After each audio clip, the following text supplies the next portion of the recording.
Hello, this is Alistair Beaumont, the Heretic Hermit, bringing you today's birthday reading of Masculine Energy for Sunday, October the 5th, 2025.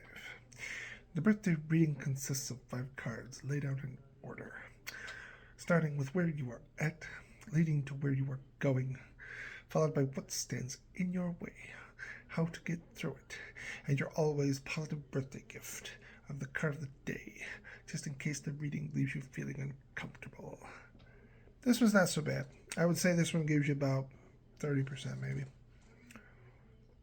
Especially if you were looking for like bright, shining happiness on the other side of what you've been through. Because it's not that it's not possible, it's just that the level of damage you've suffered as a result of going through what you've gone through makes it hard to get back on the horse. That's the theme of the entire reading. The idea of having a terrible tragedy, falling off a horse, and then trying to figure out how to get back on and enjoy riding again, including the pop reference I have at the end of the reading. So, without further ado, pardon me.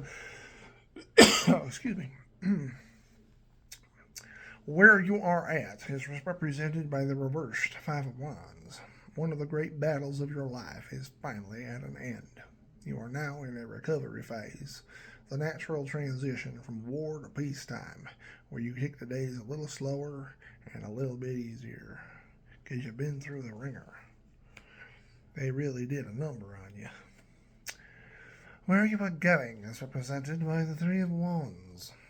Progress is on the horizon. Picking up the pieces from the battle behind and going back to where it all began will be challenging, but it is the place you are meant to go. You hit a bump in the road, and the car took a hit. The car is back in one piece with a new polish and a new engine. It's time to get racing again.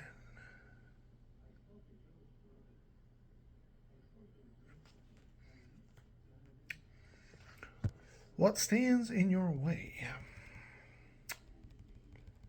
The Seven of Swords. Can you figure out how to trust people again now that you have tasted the very worst of human behavior? That might be a bit of an exaggeration, but I don't think so, considering how the rest of the reading is. Well, the trouble is that, while you have every reason to be suspicious based on your past, you have to let it go. Like getting back on the horse after a terrible fall, you have to learn to swallow your fear if you want to ride again. And it really doesn't matter whether or not you want to ride again. You have to ride again because you're the one running the show. This whole thing also seems to be that you're some sort of boss or some sort of authority figure.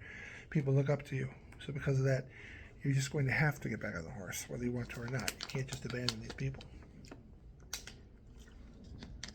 Much as you'd like to.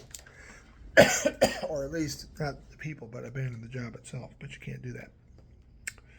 They depend upon you. And therefore, you must. Yes. How to get through it? The Knight of Wands. You get back up on the horse and charge. Let the chips fall where they may. Accept the fact that you and me and everybody else are not in control. That life is a motion all its own, that we have very little, if anything, to say about it. The reason why this is so important is because it is the only way to truly face fear itself, by laughing at it. Challenging it, daring it to dethrone you again.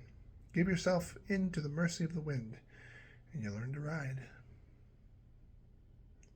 You're kind of taking a chance when you get on the back of a wild animal anyway, aren't you? Even if it's not that wild, still, it's a horse. I've never been horse riding, but I know every fearful thing I've ever done in my life had the same thing. The best thing to do is to just throw yourself into it. Your card of the day is Major number 5, Faith, which is what I give to you. It seems that while the events that led you here were pretty awful, if not downright traumatic, there was a reason for them to happen. You suffered from an intersection of someone else's life crossing into yours. It was a tough hit to take, but all was not in vain, as that person's course, too, met with its own set of life-altering changes. Nobody wants to be in the position of pain, but at the same time, somebody has to. It just happened to be your turn. I'm sorry about that. But don't let it determine the rest of your life. Don't let it define the rest of your life. You're not determined by what the past is, and the past does not determine the future.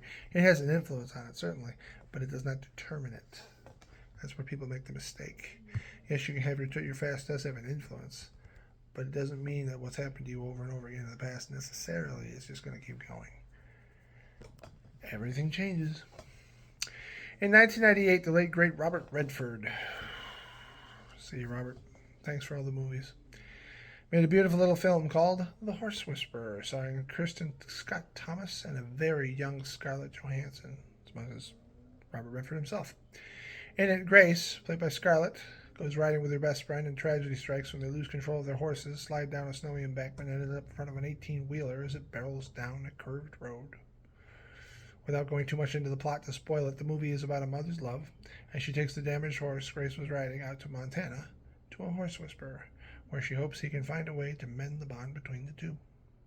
There is a side plot of romance mixed in with a bit of rest, but the important part is Tom Booker, Redford, and his insistence on pushing Grace so she can get back on the horse. He does it little by little throughout the movie, changing her from this idea where she's got one of her legs missing, because that's given away in the beginning, that because as a result of the accident she lost her leg, and little by little she wants people to feel sorry for her because she's lost her leg, but little by little he just makes her do stuff to prove to her that just because she lost her leg, she's not immobile.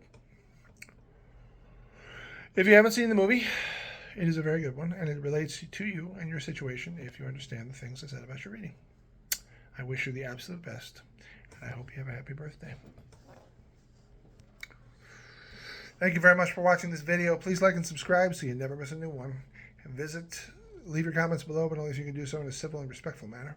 Visit the official Heretic Hermit website through the link in this video's description, where I offer you PDF readings, personal sessions through texting, phone, or video chat at reasonable prices. And if you have questions or comments you would like to make that are not public, my email is trbeaumont99@gmail.com, TRBEAUMONT99@gmail.com. If you're interested and want to do a session with me, or you want those PDF readings, you can pay through PayPal, Cash App, or Stripe, accepting credit card payments. So I charge an extra $5 for the Stripe because the fees are ridiculous. If you want to find the truth, you have to question everything. We have to do our best to keep each other honest so we don't let human nature destroy ourselves, as it's really trying really hard to do right now.